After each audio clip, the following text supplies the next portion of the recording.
오늘의 머릿말. 세상 5만 가지 걱정을 하다가 갑자기 정신이 들 때가 있습니다. 나나 잘하자. 지금 연예인 걱정을 내가 왜 하고 있어? 같은 생각에 빠져드는 순간이 그렇습니다. 하지만 지구 걱정도 하고 머나먼 전쟁터에 이름 모를 사람 걱정도 하고 연예인 걱정도 하는 것이야말로 인간다운 삶인 것 같아요.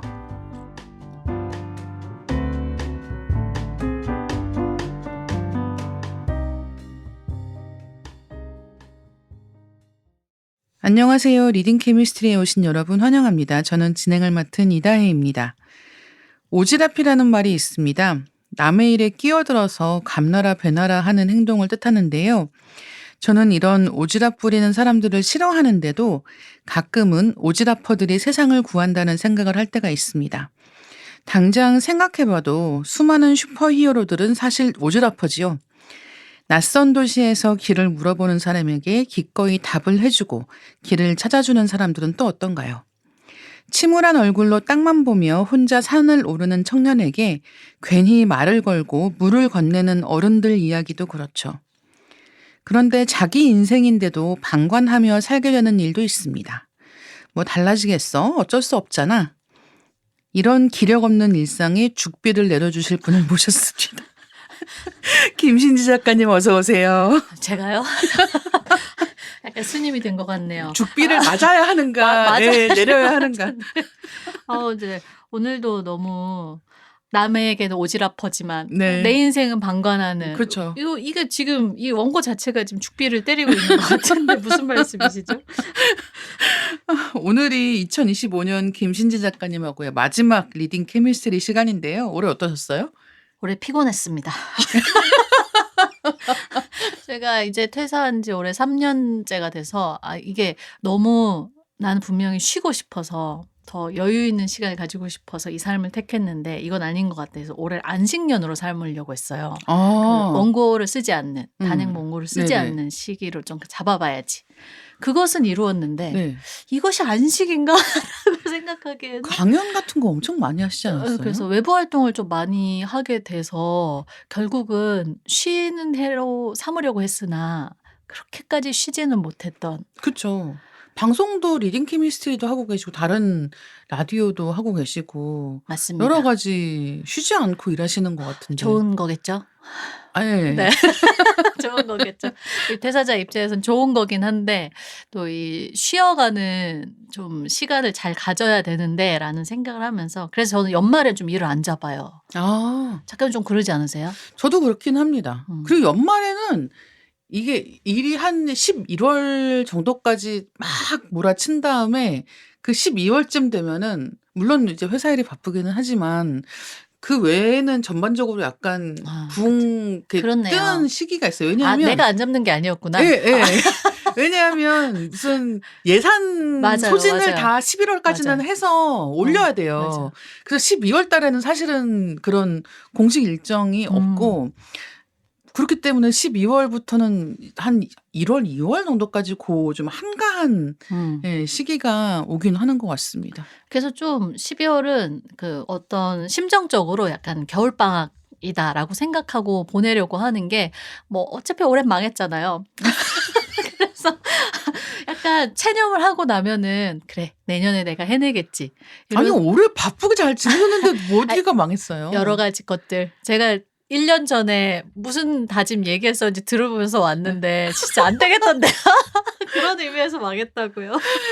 자, 그러면은 2025년을 맞으면서 목표로 하신 일이 무엇이었는지 진척상은 어떤지 말씀 들어보겠습니다. 정말 기억이 안 나는 거예요. 네. 분명히 여기서 우리가 습관에 대해 얘기하면서 네, 그렇게 막 맞아요. 떠들었던 것 같은데 근데 기억이 안 나지만 뻔하다고 생각했던 게 제가 늘 두 가지 얘기하는 걸 알고 있었거든요. 언어 공부, 운동하기.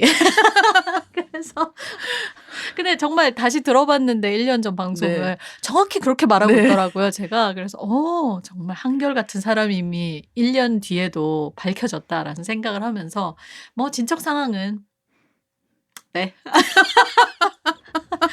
그런 걸로.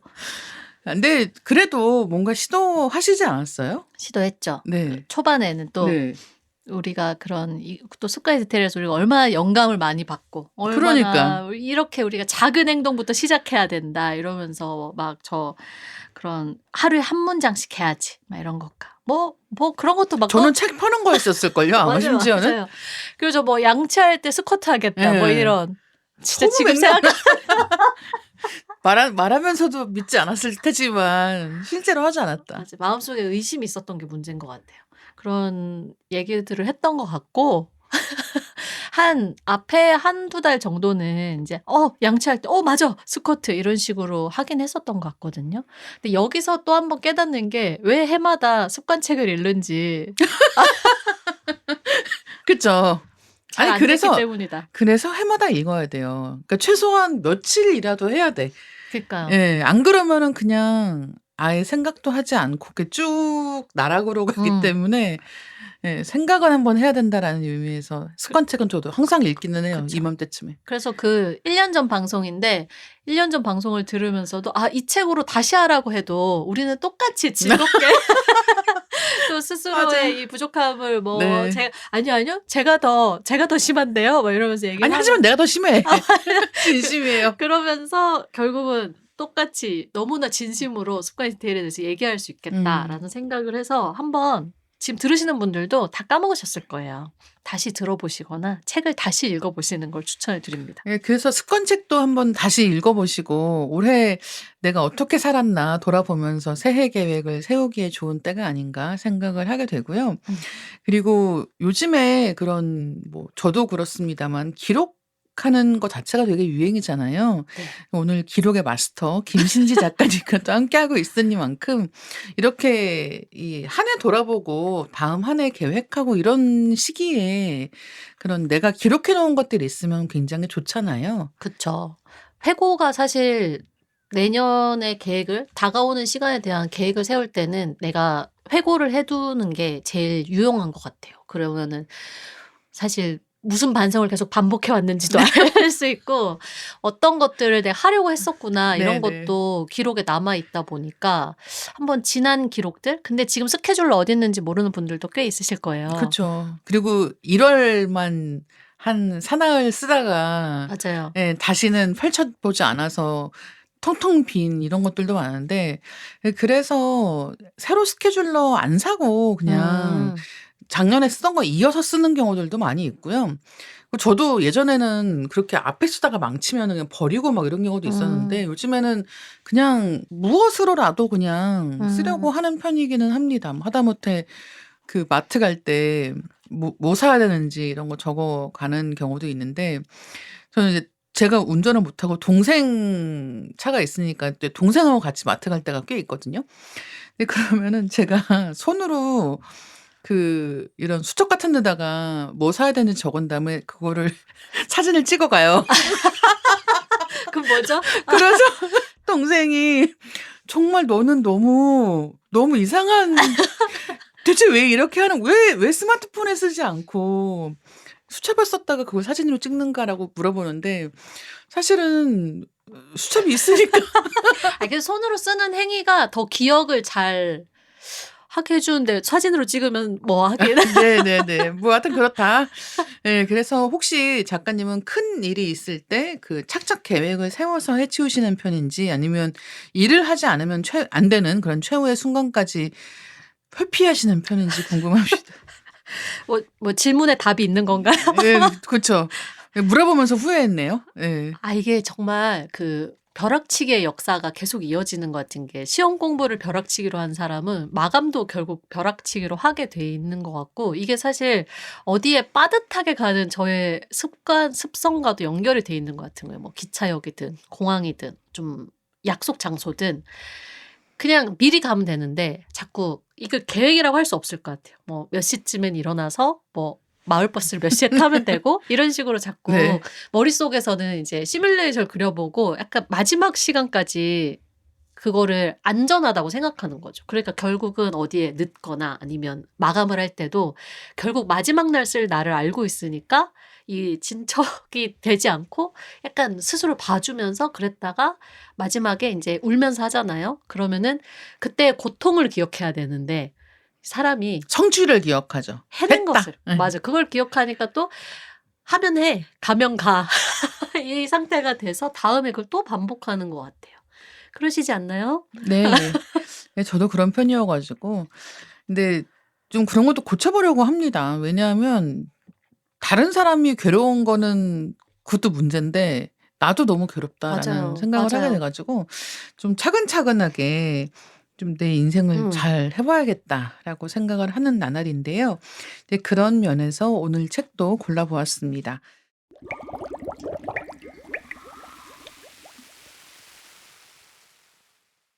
오늘은 게리 비숍 작가의 내 인생 구하기라는 책에 대해 이야기해 보겠습니다.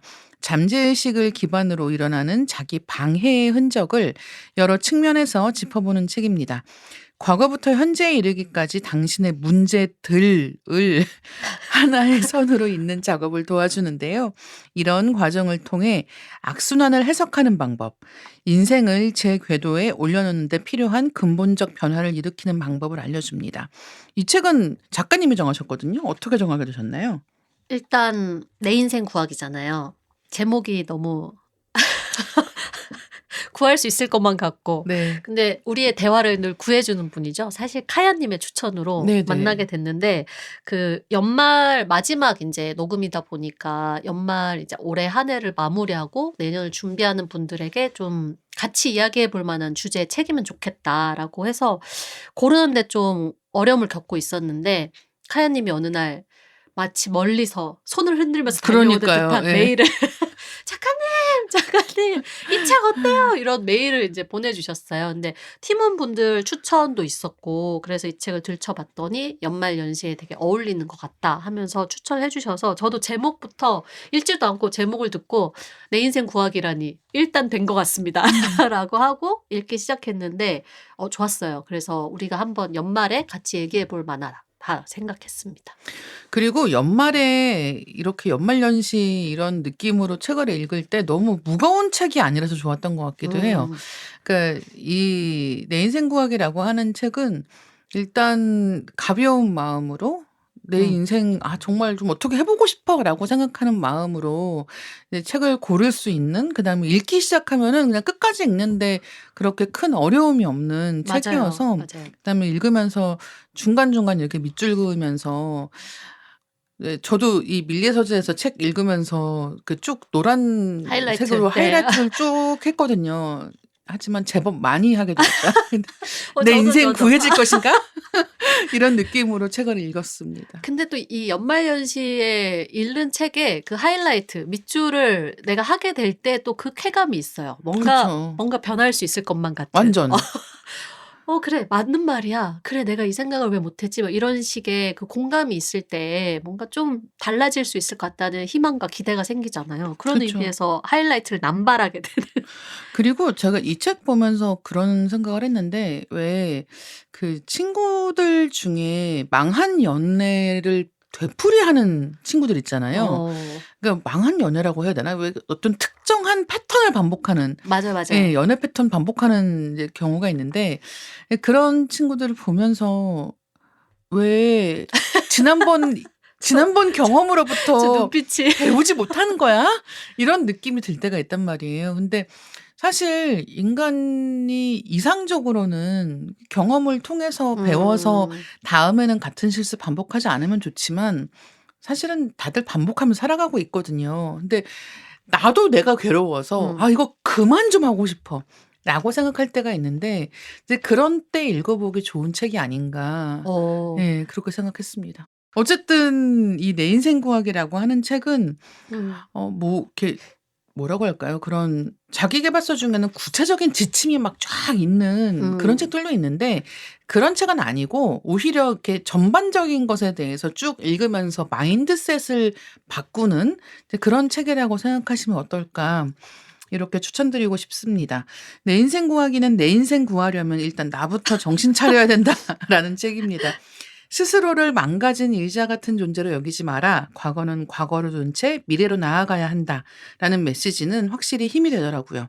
실천은 또 다른 문제겠습니다만. 네. 제가 보기에 김신 작가님은 늘 똑부러지게 잘하시는 것 같아서 이 책 읽으시면서 어떠셨을지 좀 궁금해요.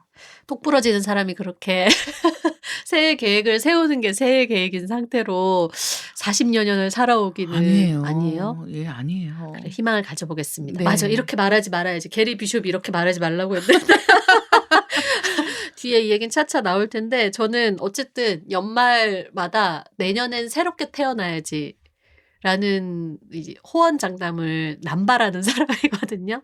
2026년에 나는 다를 거야. 난 1월 1일부터 새로 태어나기로 했어. 막 정말요? 이 얘기를 하는 사람으로서 굉장히 적절한 타이밍에 만난 책이다라는 생각을 하면서, 근데 세상 사람들은 다 우리와 비슷할 테니까, 그쵸. 그쵸. 이 연말에 새해 계획이 잘 기억이 안 난다 하시는 분, 그리고 저처럼 왜 내 새해 계획이 매번 똑같지? 매번 어학 공부와 운동하기인데 그걸 매번 못해서 다시 어학 공부와 운동하기로 돌아가지?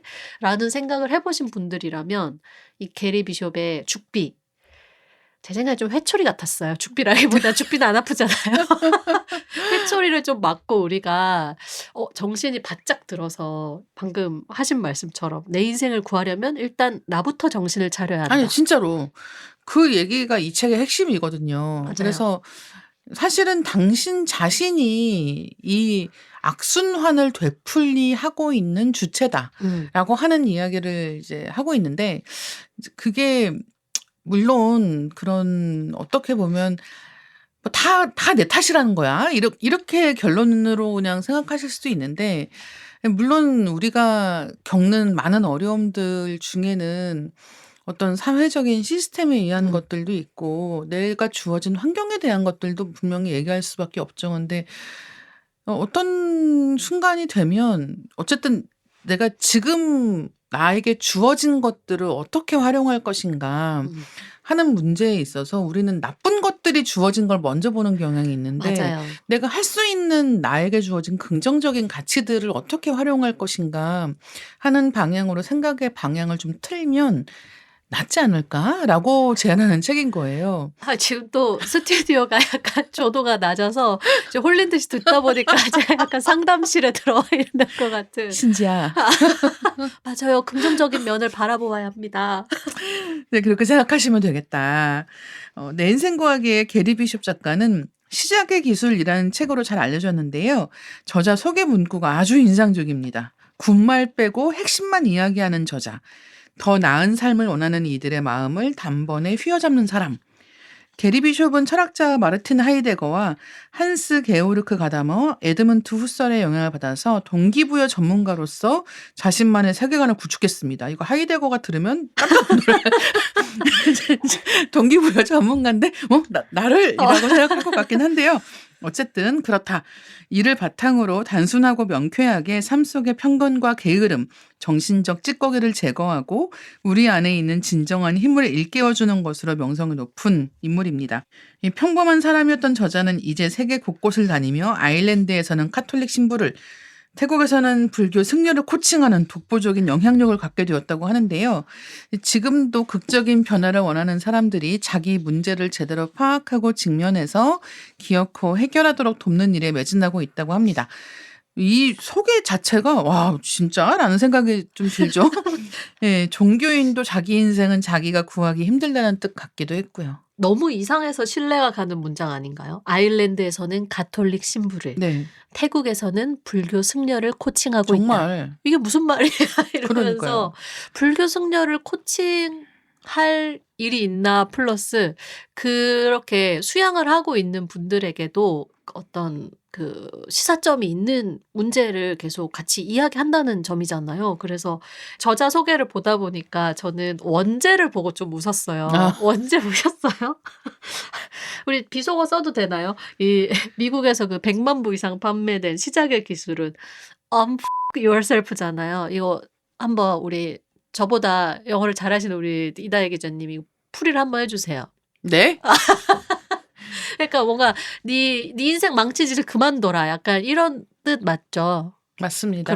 그래서 저는 왜 이렇게 욕쟁이 할머니처럼 계속 욕을 하고 있지라고 생각한 게 내 인생 구하기도 stop doing that 네. 이라고 해서 그러니까 이렇게 책 제목 한국어는 이렇게 짓진 그쵸. 않잖아요. 그래서 한국에 들어오면서 시작의 기술이 됐고 내 인생 구하기가 됐는데 그러니까요. 그래서 시작의 기술 이제 서평을 보면은 왜 시작의 기술이에요?라고 하는 사람도 있고 또 반면 내 인생 구하기는 잘 지은 것 같다라고 말하는 사람도 있고 해서 이 원제를 보면은 이 작가가 어떤 톤으로 말하는 맞아요. 사람인지가 확 느껴지는 것 맞습니다. 같아요.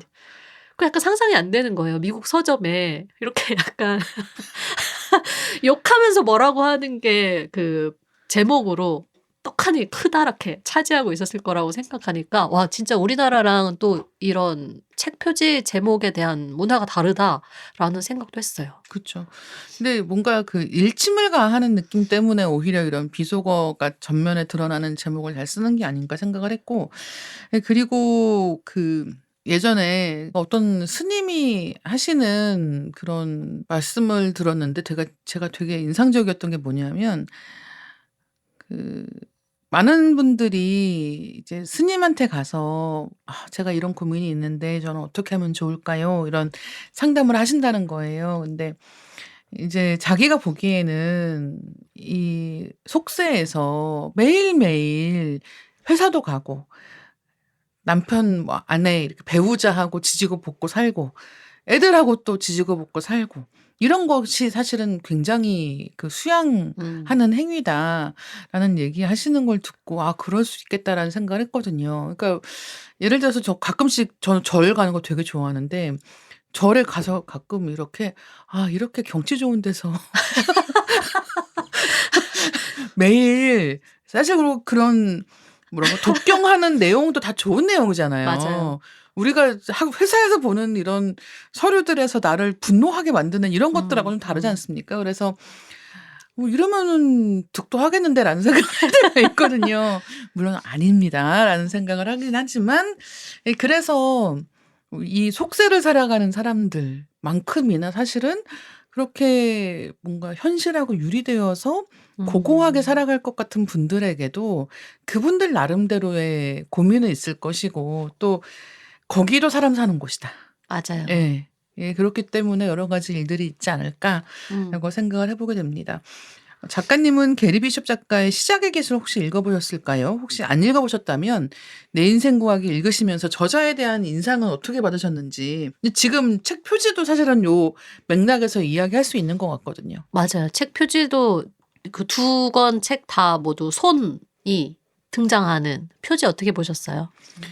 예 표지도 그 원제만큼이나 좀 자기 주장이 강하다. 어. 그리고 어 이 자기 계발이라고 하는 분야의 책들이 가지고 있는 그 공통점 중에 하나인데 이렇게 말을 확실하게 내뱉으려고 하는 어. 예 그런 느낌이 책 표지부터 좀 있었던 것 같아요.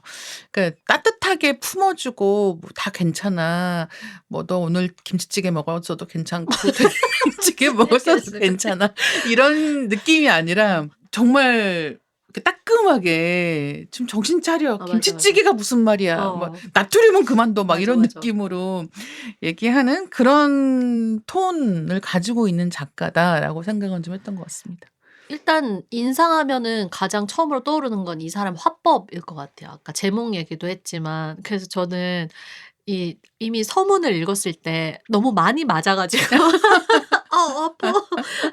라고 했는데 이를테면 "당신은 생각을 안 한다. 사실이지 않은가? 휴대전화 화면을 쓱쓱 내리면서 인스타그램에 올라온 명언들을 훑어보는 것을 생각이라고 하지는 않는다." 이런 식으로 하는 말이라든지 "나는 그냥 직설적으로 두 눈을 똑바로 쳐다보며 말한다. 당신이 문제다. 그리고 당신이 해결책이다." 이런 식의 어떤 화법을 쓰잖아요. 그래서 저는 제일 앞부분에서 인상 깊었던 게 그 바퀴벌레 이야기였거든요. 음. "당신의 어떤 모습이 싫다고 해서 바로 다른 모습이 될 수는 없다. 그건 정서적으로 보면 마치 친구가 오기 전에 얼른 죽은 바퀴벌레를 카펜빗으로 이렇게 쓱 쓸어 넣는 것과 같다. 겉으로는 멀쩡해 보여도 마음속으로는 죽은 바퀴벌레가 거기 있다는 사실을 당신은 알고 있다. 우리의 마음도 똑같다. 부정적 감정을 정신의 카펜 밑에 쓸어 넣어봤자 마음속 깊은 곳에서는 그게 사실이 아니라는 걸 알고 있다. 이 책은 바로 그 카펜 밑을 들추려고 한다. 네. 이러니까 막 겁을 주면서도 거기 바퀴벌레 있는데 괜찮을까요? 막 이러면은 일단 믿고 따라와라 네. 이런 식의 화법을 쓰고 있어서 약간 굉장히 묘하게 빠져드는 화법을 쓰잖아요. 그래서 저는 이 책 읽으면서 생각했던 게 이 사람이 작가가 되길 천만다행이다. 내가 교주 같은 게 되었다면 사람들이 홀린 듯이 그의 주장에 그런 것 같다라고 하면서 빠져들지 않았을까? 근데 작가가 되어서 이게 책으로 영향력을 미치니 그쵸. 천만다행한 일이다 생각했어요. 예, 뭐 그런 느낌이 사실 없지는 않은 거죠. 맞아요, 맞아요. 계속 읽다 보면은 이 사람이 가지고 있는 그 단호함, 매서움 음. 이런 것들이 사람들을 이렇게 확 휘어잡기에 되게 적합하다라는 맞아요. 생각이 들어서 이분은 가스라이팅 하시면 굉장히 잘하실 것 같다. 그런 느낌도 있습니다. 내 인생 구하기를 읽어볼까 말까 고민하시는 분이라면 일단 책의 목차만이라도 한번 훑어보시라고 강력하게 권하고 싶을 정도로 네. 목차부터 굉장히 인상적입니다. 저는 목차 읽다가 기절하는 줄 알았어요. 목차만 읽어도 이미 많이 진짜. 뼈를 맞고 예. 약간 순살되는 느낌이죠. 맞아요.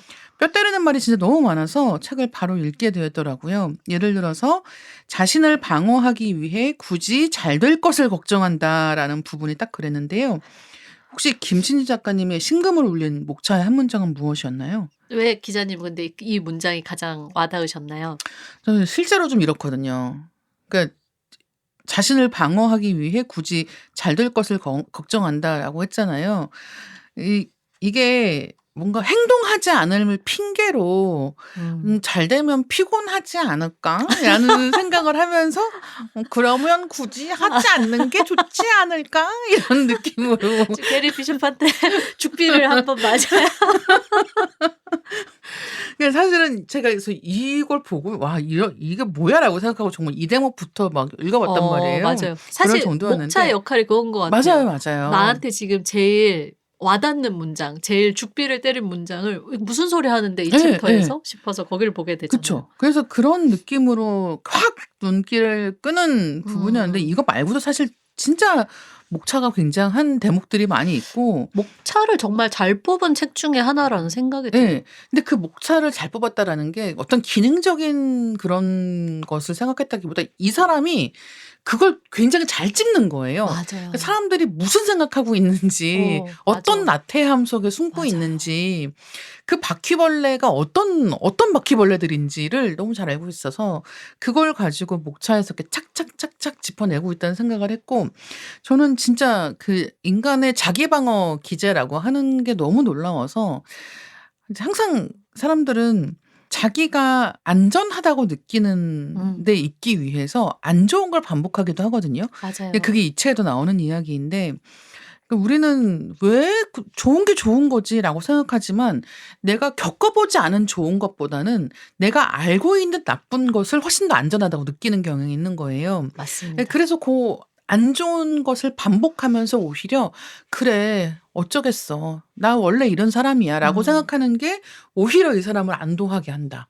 이런 맥락에서 사실은 자신을 방어하기 위해 굳이 잘 될 것을 걱정한다라고 하면은 이게 왜 잘 되면 좋은 거지 왜 라고 생각하지만 안 그런 경우들이 생기는 거죠. 많죠. 우리 일상에서 많죠. 저는 그 챕터 8 8번째 챕터의 그 제목이었어요. 인생은 힘들어라는 결론을 입증하기 위해 살아가는 사람. 그러니까. 이것도 읽는 순간 난가? 하면서 정확히 무슨 이야기를 하려는지가 이게 사실 다들 뭐 이 책에서도 말하는 게 한 20대가 되면은 나에 대해서 타인에 대해서 그 세상이나 인생에 대해서 어떤 결론을 내리고 살아가는 그 태도에 대해 지적을 하잖아요. 근데 그 결론을 이미 내렸기 때문에 그 결론에 맞춰서 생각을 하게 되고 선택을 계속 그런 식으로 한다. 인데 내가 뭐 인생은 힘들어 혹은 인생은 투쟁이야. 인생은 불공평해. 이런 결론을 가진 사람이면 끊임없이 자기 일상에서 그런 근거를 계속 찾게 되고 네. 거봐 내 말이 맞잖아. 가 되고 사실 영향을 안 받는 것처럼 생각하지만 일상의 미세한 작은 선택들에서 계속 이 자기가 내린 결론을 뒷받침해 주는 선택을 반복을 한다는 거죠. 근데 이 부분이 너무 맞는 이야기잖아요. 그래서 '인생은 힘들어.'라고 생각하면서 계속 거봐. 나 오늘도 힘들고 내일도 힘들고 인간관계도 힘들고 일도 힘들고 인생은 역시 고행이야.' 이런 식으로 계속 내가 알고 있는 이미 내려버린 결론에 매일매일 다시 도달하는 그런 삶에 대해서 지적을 하는 부분이 너무 아파서 그런 식으로는 이미 나는 결론이 났기 때문에 '내 인생은 여기서 조금도 달라질 수 없다고 생각하고 사는 거랑 마찬가지다.' 이 얘기를 하는 게 되게 와 닿았고요. 근데 사실 뭐 목차가 다 그래요. 뭐 챕터 3는 "모든 게 질렸다. 나이가 들었기 때문이다." 그러니까. 라고 그러니까. 챕터 4 "원치 않게 내던져진 이 집구석을 이해해 보려고 우리는 안간힘을 쓴다." 이런 다음에 소제목들이 "아직도 당신 부모가 더 훌륭했어야 한다고 생각하는가?" 그다음 소제목은 "누구를 원망해야 할지 찾아내 봤자 아무것도 해결되지 않는다."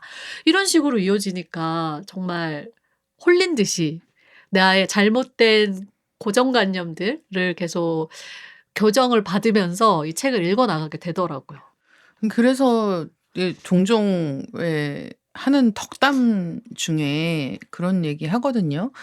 멀리까지 가라고 얘기하는데, 그러니까 내가 타고난 혹은 내게 주어진 환경들에 매여 있지 말고 그냥 "가고 싶은 데까지 멀리 가서 돌아오지 않아도 괜찮아."라는 이야기를 할 때가 있는 거예요.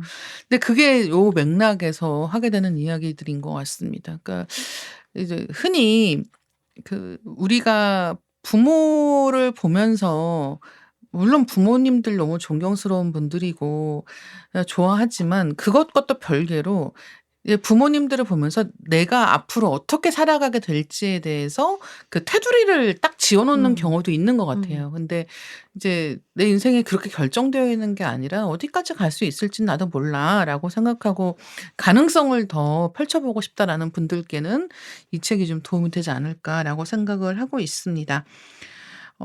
이 독특한 이 작가의 스타일 때문인지 밀리에 재미있는 한 줄 리뷰가 꽤 있습니다. 맞아요. 인상 깊은 한 줄 리뷰를 몇 개 소개를 드릴까 하는데요. "처음엔 절망, 후엔 희망을 주는 책이라고 생각한다." 매우 그렇습니다. "혼나는 듯하지만 누구보다 나의 인생이 잘 되길 바라는 단호박 같은 조언이 가득했습니다. 하라는 대로 그냥 할게요." 사실 이거 하라는 대로 그냥 맞아. 할 수만 있으면 정말 좋을 것 같긴 맞아, 하거든요. 맞아. "가끔씩 게리 비숍은 자기가 쓴 책대로 사는지 궁금해진다." 모든 자기계발서의 저자에게 하고 싶은 말이죠. 저도 그래서 이 한 줄 리뷰를 보면서 재밌었던 거 2개만 가져와 봤는데 하나는 이거 너무 맞는 말이에요. "과거의 나에 얽매이지 말고 미래의 내 모습에 집중하고 노력하라." 근데 그게 안 돼서 이러는 건데 라고 남겨 주신 분의 그쵸. 이 네, 책을 읽고 난 맞아요. 사람들의 심정이 다 똑같아요. 이 한 예. 줄일 것 같고요. 그리고 굉장히 이 리뷰계 래퍼 같은 분이 등판을 하셔서 이거 보셨어요? "사실을 적시하면 명예가 훼손되는 나에게 주어진 텍스트 폭행 형벌." 이런 거 남기신 거예요. 그래서 처음에는 '뭔 소리야.' 하면서 다시 읽었거든요. 네. 근데 "사실을 적시하면 명예가 훼손되는 나." 예. 계속 사실을 적시하거든요, 게리 예. 비숍이. "그런 나에게 주어진 텍스트 폭행 형벌"이라고 그러니까. 하셔서 와 맞아요. 잘 이분도 쓰셨어요. 이걸 보면서 참 이 한 줄이 딱 머릿속에 남을 정도로 음. 많이 인상 깊으셨구나라는 생각을 했습니다. 책에서 인상적인 부분을 각자 두 곳씩 골라서 이야기해 보면 어떨까 합니다. 일단 제가 고른 부분은 2 장인데요. "하겠다고 말한 일을 정말로 하고 싶지 않을 때조차 해 보는 것"이라는 제목입니다. 사실 사회생활 하다 보면 하고 싶지 않은 일을 하는 건 별로 어렵지가 않아요. 원래 그냥 회사 생활 자체가 하고 싶은 일이 별로 없잖아요. 계속 하고 싶지 않은 일을 하고 있기 때문이다. 예. 근데 문제는 하고 싶은 일 쪽이 생각보다 난관일 때가 되게 음. 많거든요. 저도 그런 일이 있는데 하고 싶어서 하는 일은 하고 싶지 않을 때 더 그만두기가 쉬워요. 왜냐면 이거 내가 하고 싶어서 하는 거니까 하고 싶지 않으니까 나 안 할래. 라고는 음. 안 해버리는 거죠. 그러니까 회사 일은 애초에 하고 싶지 않으니까 아, 원래 이거 하고 싶어서 하는 거 아니잖아. 라고 그냥 해버리는데 맞아요. 하고 싶은 일이라고 생각했던 거는 하고 싶지 않아지면은 가차 없이 그냥 밀어버리거나 그만두는 경우가 생기는 거예요. 네, 그래서 이 챕터에 끌렸던 것 같습니다. 잠깐 읽어볼게요. 알다시피 우리는 인생의 문제를 둘 중 하나의 탓으로 여긴다. 내 성격에 문제가 있다고 믿거나 외부 요인을 탓한다. 우리는 더 열심히 노력하거나 더 운이 좋아지거나 더 많이 알면 문제가 해결되리라고 생각한다. 내가 업종을 잘못 선택해서, 딱 맞는 사람을 못 만나서, 딱 맞는 식단을 못 찾아서 문제가 생겼다고 생각한다. 그러나 실제로는 내가 의식적으로 원한다고 생각하는 내용이 잠재의식 깊숙한 곳에서 시키는 것과 서로 다르기 때문에 벌어지는 일이다. 이게 무슨 말이야 싶으실 수도 있는데 심리학 책에서 굉장히 자주 나오는 말이더라고요. 우리는 익숙한 불행을 반복하는 데서 오히려 편안함을 느낀다라는 건데요. 아까도 이야기했던 그런 맞아요. 부분입니다. 김신지 작가님은 이 대목 어떠셨어요?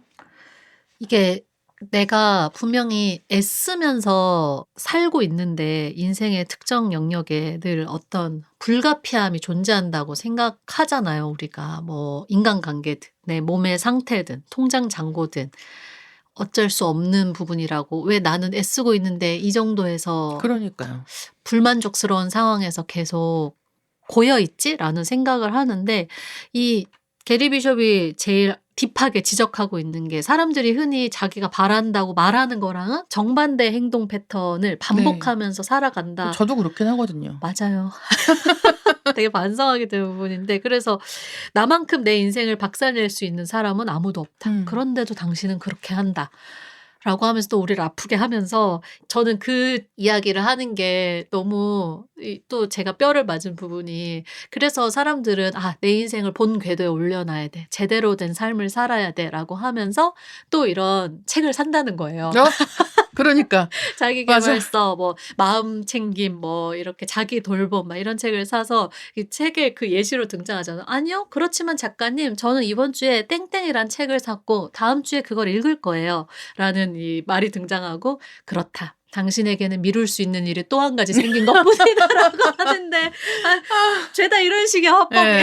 그래서 너무 나다. 맞아. 뭔가 인생의 문제를 해결하려고 할 때 그것과 관련된 내용이 들어가 있는 책, 제목이나 부제가 너무 지금의 나를 사로잡은 그러니까. 책, 그거를 사는데 그걸 사는 행동은 사실 그렇게 해서 미룰 일이 또 하나 늘어난 것뿐이다라고 하면서 이 되게 찰지게 때린 뒤에 만약 당신의 삶이 당신을 전혀 변화시키고 있지 못하다면 그건 잘못 알고 있는 거다라고 하면서 그 방금 작가님 얘기해 주신 그 부분. 자기 수양이란 스스로 하겠다고 말한 일을 정말로 하고 싶지 않을 때조차 하는 것이다라고 되게 단언을 하는데 그치.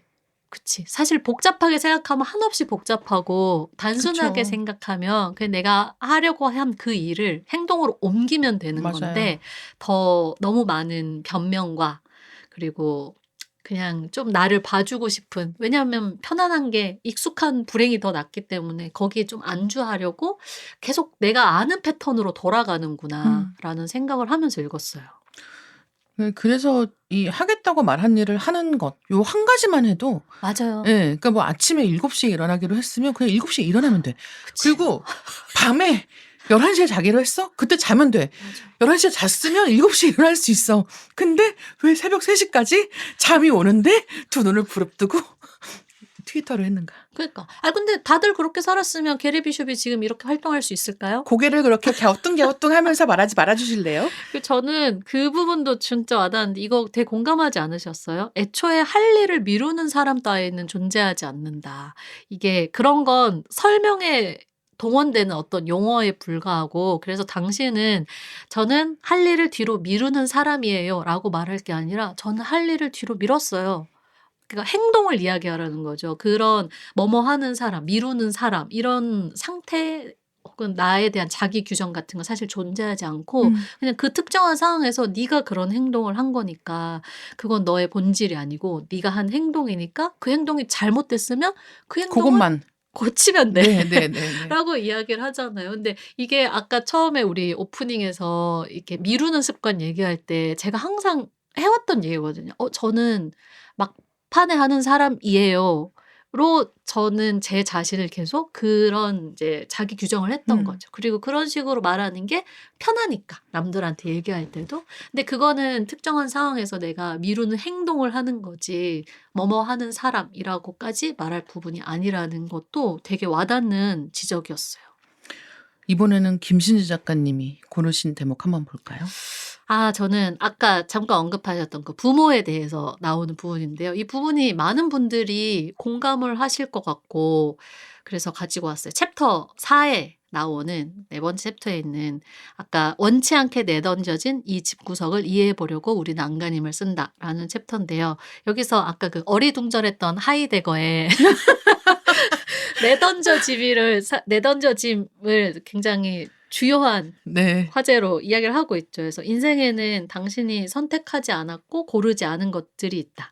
당신은 거기에 그냥 내던져졌을 뿐이다. 라고 하면서 뭐 부모, 인종, 성별, 내가 태어난 지역의 어떤 문화와 관습, 그리고 우리 집안의 사회 경제적 위치 이런 것들은 내가 선택한 게 아니고 그냥 나는 그 상황에 내던져진 건데 지금까지 평생을 왜 나는 여기에 내던져졌는가를 이해하려고 우리가 애를 쓰면서 살아왔지만 사실 그 상황에 대해서 내 내던져짐의 상태에 대해서 당신이 어떻게 생각하는가는 중요하지가 않다. 그냥 그거는 사실 뚜렷한 진실은 그건 그냥 거기에 있는 사실이고 당신이 이제 어떻게 살아가야 될지가 더 중요하다라고 하면서 이 챕터에서 이야기를 이어가잖아요. 그래서 아직도 당신 부모가 더 훌륭했어야 한다고 생각하는가 이 부분에서도 사람들이 지금 내 삶이 왜 이렇게 됐는지를 이해하려고 할 때 가장 쉬운 게 부모를 원망하는 거기 때문에 그런 선택을 하는데 거기에 등장하는 표현이 그거였어요. 언제든 도망갈 뒷문은 계속 남을 테고 그게 있는 한 당신은 언제든지 그 문을 이용할 거다. 근데 그런 식으로 생각하는 게 결국은 지금 내 삶이 과거에서 벗어나지 못하고 계속 자기가 그 테두리를 아까 말씀하신 것처럼 한정을 지어두고 지금의 삶을 계속 해석을 하게 되니까 결국 자기를 갇히게 만든다는 거죠.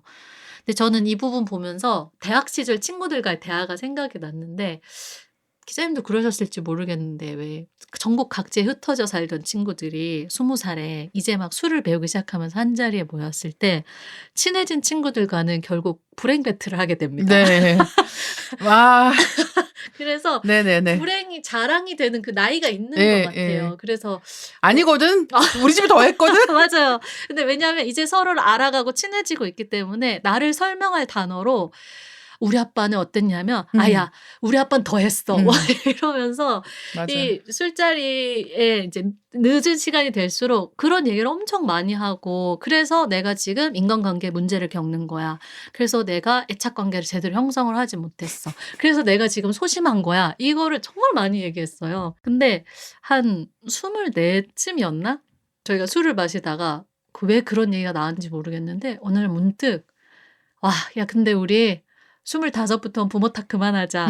이 얘기를 했던 시점이 있었거든요. 근데 그게 이제 서로 충분히 친해졌고 서로에 대해 알게 되었고 이제 그것을 계속 반복하는 대화가 되는 게 아니라는 생각이 들었던 거죠. 그리고 그런 식으로 계속 과거에서 이유를 찾아서 현재의 나를 설명하면 나아갈 데가 없는 그러니까요. 거예요. 예. 40이 돼서도 그러고 있을 것 같은 거예요, 우리가. 그러니까. 아니 우리 아빠는 근데 그거는 인제 '정신을 인제 차려야겠다.'라고 생각해요. 20대 중반부터는 우리 이 얘기 실컷 했으니까 인제 그래서 어떻게 살아갈지를 얘기하자라고 얘기했던 그 술자리가 굉장히 또렷하게 기억이 남거든요. 딱 그 부분이 생각나는 챕터였고 어떤 의미에서는 세계주인 영화도 생각이 나는 맞아요. 부분이었어요. 그래서 이 챕터를 굉장히 인상 깊게 읽으면서 이 챕터에 대한 이야기를 또 가까운 사람들과 되게 나누고 싶다라는 생각도 했습니다. 기자님 어떠셨어요? 저도 똑같은 생각을 했고 똑같은 경험을 했던 그런 시기가 있었던 거죠. 그래서 진짜 모여서 점점 막 누구네 집이 더 파탄 났는가를 경쟁하며 이야기를 하던 때가 있었는가 하면 그런 일이 있죠. 그러니까 이를테면 정말 많은 사람들이 내가 왜 이런 사람이 되었는지에 대한 변명으로 그 부모님 이야기를 해요. 그리고 아마 연애하는 관계에서는 그 얘기가 항상 또 내가 얼마나 불쌍한 사람인지를 얘기하기 위해서 음. 그 얘기가 나오는 경우가 진짜 많거든요. 근데 18살, 19살, 그러니까 이를테면 완전히 부모님으로부터 벗어나기가 완전히 불가능한 상황에서 살아가는 10대 시기 정도를 지나서 내가 어느 정도 삶에 대해서 주도권을 줄 수 있는 조금씩의 가능성이 생겨나기 시작하는 때부터는 계속 부모님 얘기를 하고 있다? 그러면 이제 저는 그때부터 이 사람은 안 되겠는데라는 생각을 할 때가 있는 거죠. 맞아요. 그러니까 당연히 이 부모님과 관련된 이슈는 늙어서 죽을 때까지 아무도 벗어날 수는 없는 것 같아요. 음. 계속해서 그 생각을 하게 되고 왜 나는 그때 그런 일을 당했는지 혹은 왜 그때 부모님은 나한테 그렇게 했는지에 대해서 죽는 날까지 거기에서 자유로울 수 있는 사람은 없습니다. 근데 또 한 가지는 그 생각을 죽을 때까지 내가 품고 있는 것과 내가 생각하고 있는 것이 나의 부족함을 변명할 수 있는 이유가 된다고 생각하는 사람하고는 약간 차이가 있는 거예요. 맞아요. 그래서 자기가 이러저러한 일을 한 다음에 "미안해. 사실 내가 우리 부모님이 이런 얘기를 한 3번쯤 들으면 그러면은 앞으로 이 사람은 평생 이렇게 사는 거구나."라는 생각이 드는 거예요. 그래서 부모님으로부터 받은 영향이 없다라고 얘기하는 것도 아니고 거기에서 완벽하게 벗어날 수 있다고 얘기하는 것도 아닌데 그럼에도 불구하고 그것을 자기가 잘못되는 여러 가지 이유들에 대한 단 한 가지의 답으로 갖고 있는 것은 스스로에게 너무 못할 짓이다. 맞아요. 라고 얘기를 여기서 하고 싶어요. 뒷문이라고 얘기한 예. 그 언제든 도망갈 뒷문을 계속 남겨두고 그게 당신은 필요만 하다면 언제든지 그 문을 이용하게 결국 될 거다라고 이야기하는 게 그런 것 같고요. 그래서 사실 여기 책에서도 게리 비숍이 잠깐 화내지 말고 끝까지 들어보라고 이 화법을 쓰잖아요. 왜냐면 근데 뭐 사람마다 처했던 상황이 너무 다르고 맞아요. 정말 예. 심한 상처가 되고 오랫동안 트라우마라 남고 혹은 이런 더 많은 상황들이 있을 거기 때문에 거기에 대해서 인제 그 일에 영향력이 없다라고 말하는 게 아니라 방금 이야기하신 것처럼 '그래 그 일은 그런데 일어났어. 일어난 건 사실이고 근데 그 일 이후도 내 인생이야.'라고 생각하면서 아까 세계의 주인 언급한 것처럼 결국 이제 앞으로 오는 인생을 내가 어떻게 살아갈지에 대한 선택권, 해결책은 나한테 있는데 그 삶의 주도권을 더 명확하게 가지라는 이야기를 하고 있어서 내가 지금 규정 짓고 있는 나 혹은 아까 말한 것처럼 인생에 대해서 좀 내린 결론이 이 과거에 발목에 붙잡혀 있는 것은 아닌가를 한번 되짚어 보기에 좋은 챕터라고 생각을 했어요. 다만 그 이야기하신 것처럼 뭐 사회 시스템의 문제인데 개인의 노력 부족으로 여긴다든지 그렇지는 않은 거죠. 그쵸. 예. 그 사회 시스템의 문제는 사회 시스템의 문제가 맞는 거예요. 그리고 오독할 여지가 있는 부분을 예, 이제 예. 조심해야 되는 것 같아요. 그쵸. 부모의 잘못인 부분도 부모의 잘못이 맞는 거죠. 맞습니다. 그게 아니었다라고 얘기하는 게 아닌 거예요. 그것은 그것인데 문제는 나는 내 인생을 살아야 된다는 그 부분으로 넘어가야 되는 거거든요. 근데 이게 어떤 사람들은 더 단호하게 내가 과거에 맺었던 안 좋은 관계들로부터 벗어나는 사람들이 있는가 하면 계속해서 거기에 돌아가는 이런 경우들도 발생을 하는 거예요. 되게 조심스러운 부분일 수밖에 없고 그리고 참 어떤 경험인지에 따라서 또 다 다른 것이기 때문에 이걸 일반화시킬 수도 없는 맞습니다. 이야기라는 생각은 합니다. 그럼에도 불구하고 다음 단계로 나아갈 때 그 용기가 필요하다라는 걸 이 책은 좀 더 등 떠밀어서 이야기해 주고 있는 느낌이에요. 제가 고른 다음 대목은요. 희망편이라고 할 수 있는 10번째 챕터입니다. 드디어 희망편. 예예예예. 10번째 챕터에서 드디어 제목은 과거가 아닌 미래를 참고해 결정을 내리는 사람의 결과인데요. 한 대목을 읽어보겠습니다. 망가진 시스템을 고칠 일이 아니라 완전히 새로운 시스템을 만들어야 한다. 완전히 새로운 쪽으로 당신의 방향을 바꿔줄 시스템 말이다. 당신이 새로운 삶을 살 수 있는 대담하고 신나는 방법.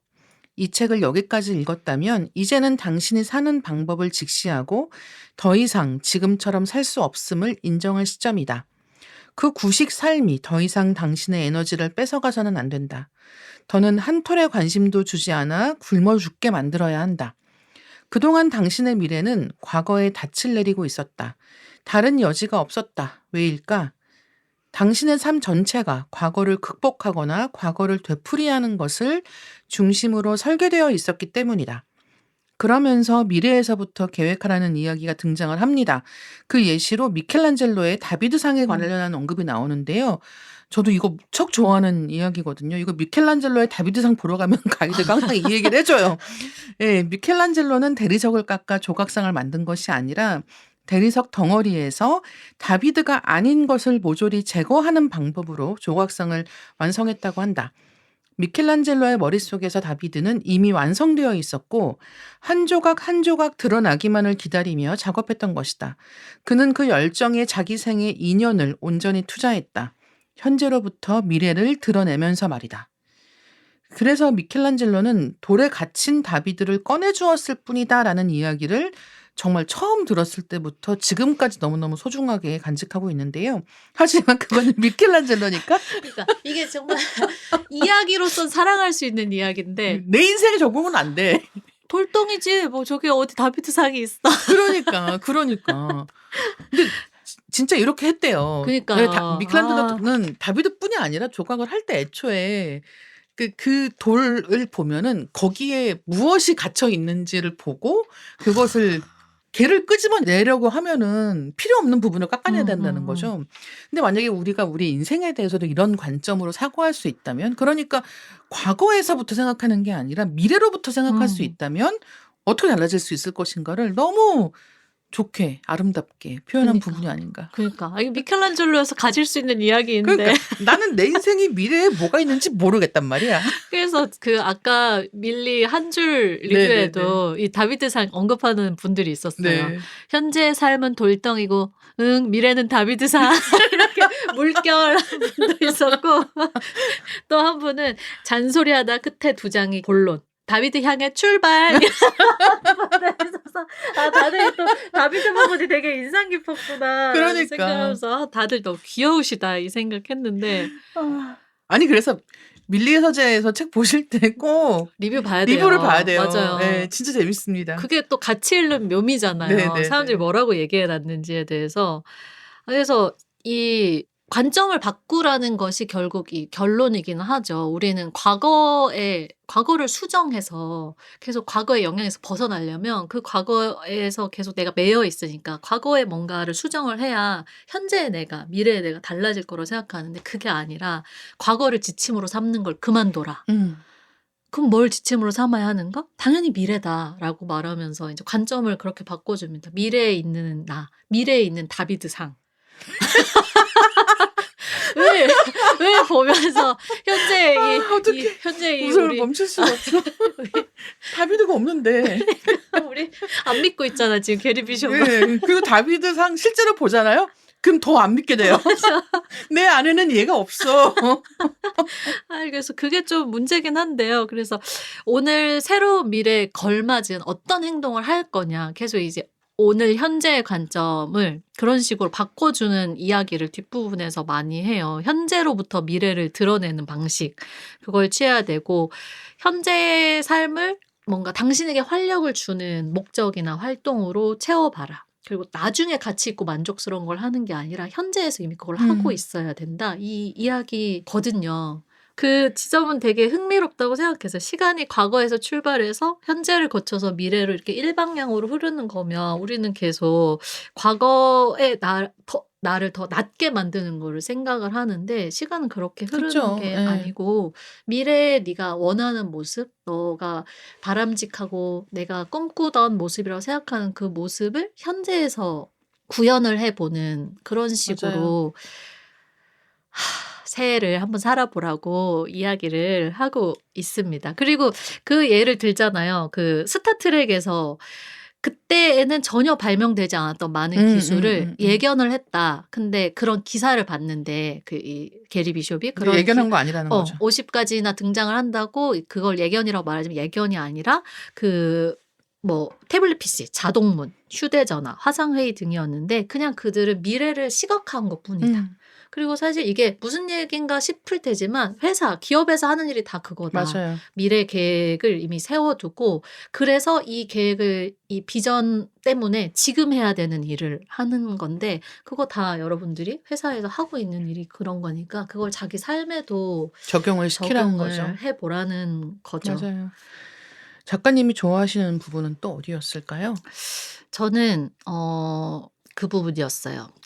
당신은 망가지지 않았다. 고칠 것은 아무것도 없다. 당신은 고쳐야 할 의자가 아니다라는 표현이 등장하기도 하는 부분인데 제일 와닿았던 부분이 있는 그대로의 나를 인정한다, 받아들인다가 말은 좋은데 무슨 말인지 또 이게 실감이 나진 않잖아요. 음. 근데 그거에 대해 구체적인 표현이라고 생각한 게 당신의 발 사이즈를 두고 인정하니 많이 괴로워하지 않듯이라는 소제목이 있었거든요. 근데 여기서 이야기하는 게 사람들이 사실 언젠가는 식으로 항상 인생을 말하면서 마치 언젠가는 모든 게 해피엔딩으로 끝날 것처럼 그때가 되면은 지금 이제 내가 이렇게 여러 가지에 휩싸여 있지만 그때는 이 모든 것이 깔끔하게 해결이 되고 마치 원하는 이상적인 인생을 살 수 있을 것처럼 말하는데 당신은 당신이 쫓는 게 더 많은 돈, 새로운 커리어, 명성, 일생에 한 번뿐인 사랑 같은 목표라고 생각하겠지만 그건 착각이다. 당신은 지금과 다른 당신이 되기를 추구한다. 그러니까 나 이 대목 읽다가 맞아. 이 표현 저는 지금의 당신이라는 딜레마를 해결하고 그러니까 다른 자신이 되고 싶어 하는 거고 저런 목표들은 내가 나를 다르게 더 낫게 좋게 만들어 주리라고 믿는 것들일 뿐이다. 라고 하면서 근데 그런 식으로 뭔가를 추구할 때 다른 내가 되기를 바랄 때 생기는 문제는 그 허기짐은 결국 영원히 충족되지 않는 부분이라는 것을 지적을 합니다. 그래서 요 문단을 읽어드리고 싶었는데요. 왜냐고? 존재는 무슨 물건처럼 당신이 소유할 수 있는 게 아니기 때문이다. 존재는 가질 수 없는 것이다. 행복이나 만족이나 자신감을 병에 넣을 수는 없다. 그런 것들은 모두 당신이 살아있기 때문에 느낄 수 있는 순식간에 지나가는 경험이다. 그런 것들은 부침이 있고 나타났다가 사라진다. 그런데도 우리는 여전히 그것들을 붙잡으려 한다. 당신은 행복이나 사랑, 열정을 표현하는 게 아니라 그것들을 추구한다. 그게 마치 획득할 수 있는 뭐라도 되는 것처럼 말이다. 당신은 이미 당신이 쫓고 있는 그것, 추구하고 있는 그것이다. 당신 자신이 그것이다. 라고 말하면서 있는 그대로의 나를 인정하는 게 뭐냐면 나에게 아무 영향을 주지 않아서 내가 거의 생각을 하지 않는 사안을 생각해버려. 이를테면 발 사이즈처럼. 발 사이즈를 놓고 저는 235에서 40 사이거든요. 그래서 한 237.5라는 생각을 하고 있어요. 근데 그걸 놓고 내 발이 조금 더 작았으면 뭐 내 발이 조금 더 컸으면 이 생각 안 하잖아요. 근데 이런 받아들임의 상태가 인정이라는 거죠. 하지만 생각하는 분들도 계실걸요? 있습니다. 네. 그럴 때는 다른 예를 들어보세요. 왜냐하면 여기서 여러 가지 예시. 그렇죠. 이를테면 지금 내 방의 벽지 색깔. 네, 그러니까 맞아요. 더 네. 이상 나의 신경을 거스르거나 내가 이게 더 나아야 돼, 달라야 돼, 좋아져야 돼라고 생각하지 않는 인생의 어떤 부분을 떠올려 보고 그것처럼 자기 자신을 받아들이면 되는 거라고 또 굉장히 현자 같은 말씀을 하고 맞아요. 있는 챕터입니다. 네, 이 책이 좋은 게 그런 부분이라는 생각을 하게 되는 거죠. 결국은 이런 이 수많은 내가 원한다고 생각하는 수많은 것들이 아까 이제 읽어주신 대목에 나와 있는 것처럼 이제 현재의 나라는 딜레마를 어떻게 해결할 것인가와 관련되어 있다는 거예요. 근데 이제 그렇게 생각을 하지 않고 다른 것들로 대체해서 이걸 갖고 싶고 저걸 하고 싶고 뭐 이렇게 되면 좋겠고 이런 여러 가지 것들을 나는 표현하고 있지만 사실은 문제는 한 가지라는 거죠. 근데 사실은 그게 맞거든요. 맞아요. 네, 그러니까 다시 태어나고 싶다. 다시 태어나고 싶다는 말이 무슨 말이겠습니까? 단순한 거예요, 이것도.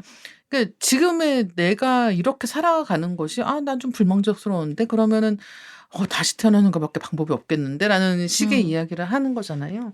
그러니까 어떻게 할 것인가라는 딜레마 그래서 계속해서 이 책이 강조하는 과거를 계속 너무 뒤돌아보는데 많은 에너지를 쏟지 마라. 맞아요. 그것을 바꾸려고 노력하는 것은 정말 부질없는 짓이다. 음. 지금의 당신을 바꿔서 미래를 바꾸는 게 가장 효율이 좋고 음. 가장 지혜로운 방법의 인생이다라고 이야기를 하는 건데 그런 것들을 저도 새기면서 읽은 책입니다. 늘 하는 이야기입니다만 이런 책을 읽었으면 자 이제 실천을 해야 되겠죠. 당장 실천해 보고 싶다고 생각하신 부분이 있다면 어디였을까요? 저는 이 40대가 되면서 인생에 한 번씩 우울해질 때 그 원인을 곰곰이 생각해 봤을 때 이 게리 비숍 책을 읽으면 생각한 게 이 안주와 안전에 대한 이게 사실 생존 욕구기 네. 때문에 안전하고 익숙한 것에 머물려고 이거 너무 당연한 거죠. 예. 머물려고 하는데 이 게리 비숍도 이야기하는 근데 사실 돌아봤을 때 내가 굉장히 좋았던 경험, 어떤 변환점이 됐던 경험을 떠올려 보면은 새로운 상황에 나를 불확실하고 안전하지 않을 수 있지만 나를 한번 데려다 놓아 봤을 때 그런 경우가 많지 않았는가라고 되물으면서 인생이 결국 이게 끊임없이 이거의 반복이라는 거예요. 너무 바라는 것이 있지만 새로운 것을 원하지만 결국은 다시 익숙한 것을 그러니까. 선택하고 마는 이 굴레에 대해서 계속 이야기를 하면서 근데 나한테 딱 맞는 것을 찾으려고 하염없이 기다리면은 영원히 그렇게 기다리다 죽는다.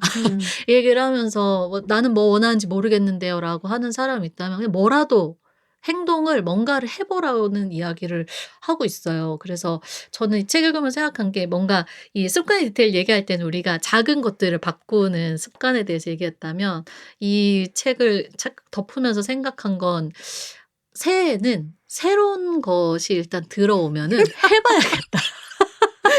우리 아까 얘기한 네. 것처럼 너무 잘 되면 어떡하지? 이런 네. 생각으로 아니 난 바쁜 건 싫으니까 뭐 이렇게 하는 거 말고 그러니까 조금 안 해본 형식이어도 전혀 가보지 않은 상황에 뭔가가 던져지는 거여도 매번은 아니겠지만 그래도 좀 선택하려고 해 봐야겠다라는 생각이 부쩍 들었어요. 안 그러면 영원히 이 안전 그물에 갇혀서 맞아요.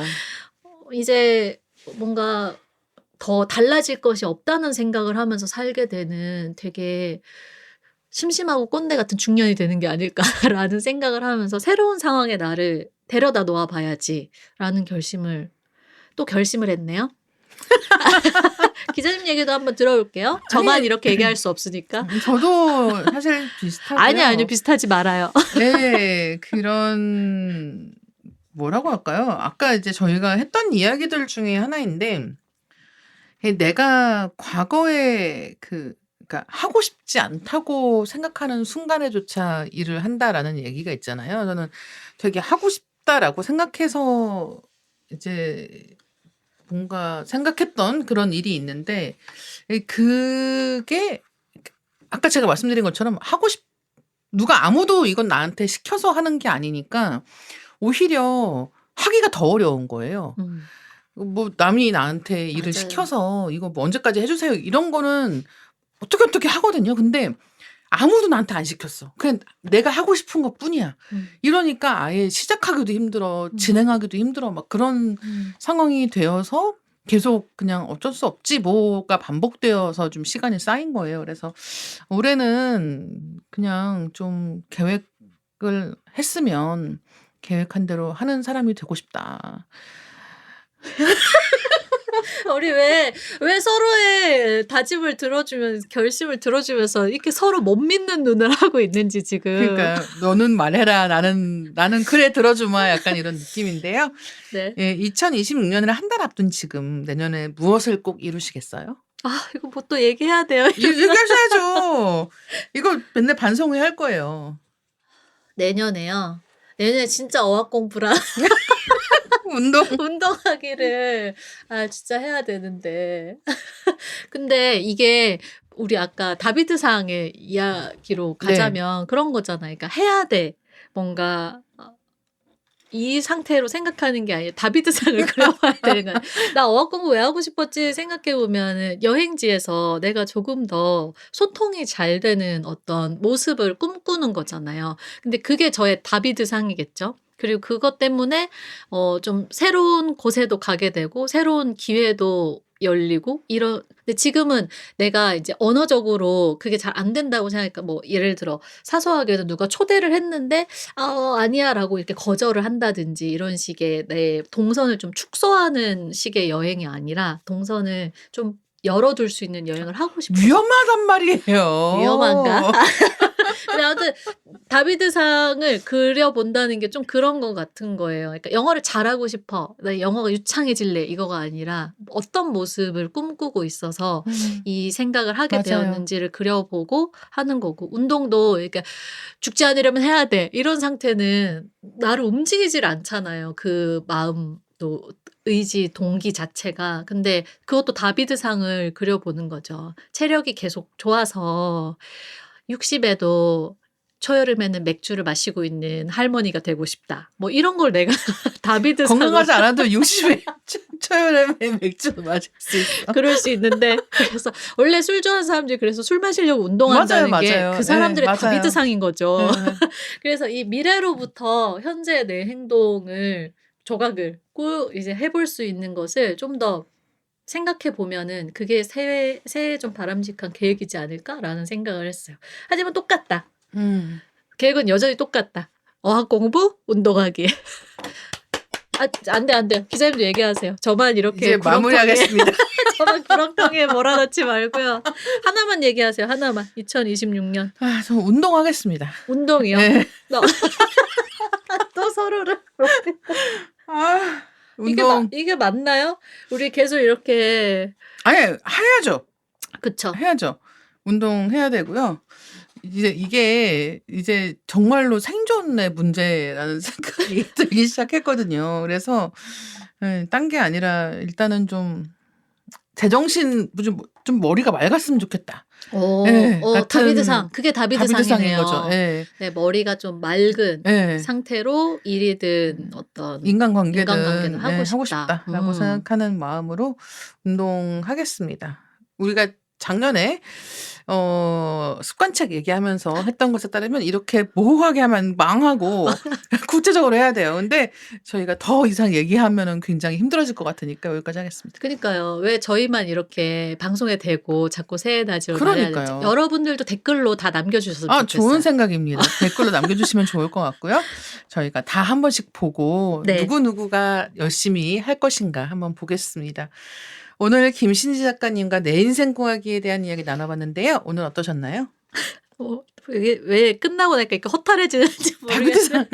다비드상 얘기 때문인지 모르겠는데 어쨌든 저는 이 내 인생 구하기랑 우리 습관의 디테일을 묶어서 한번 읽어보셨으면 좋겠어요. 연말에. 그러면은 내 인생 구하기가 약간 좀 이렇게 생각하는 부분, 관점을 전환하게 되는 부분을 맡아주고 습관의 디테일이 이제 그게 어떻게 행동으로 이어질 수 있는지 행동 파트를 맡아주는 것 같아서 어차피 습관의 디테일 여러분들 전혀 기억나지 않으시잖아요. 그러니까 이참에 이 내 인생 구하기랑 같이 짝꿍 독서를 해보시고 또 댓글로 여러분들의 새해 계획도 남겨주시면 좋겠습니다.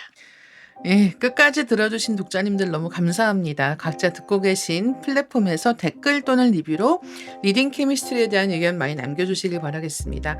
리딩 케미스트리는 매주 월요일 업데이트 됩니다. 다음 월요일에 만나요. 감사합니다. 감사합니다.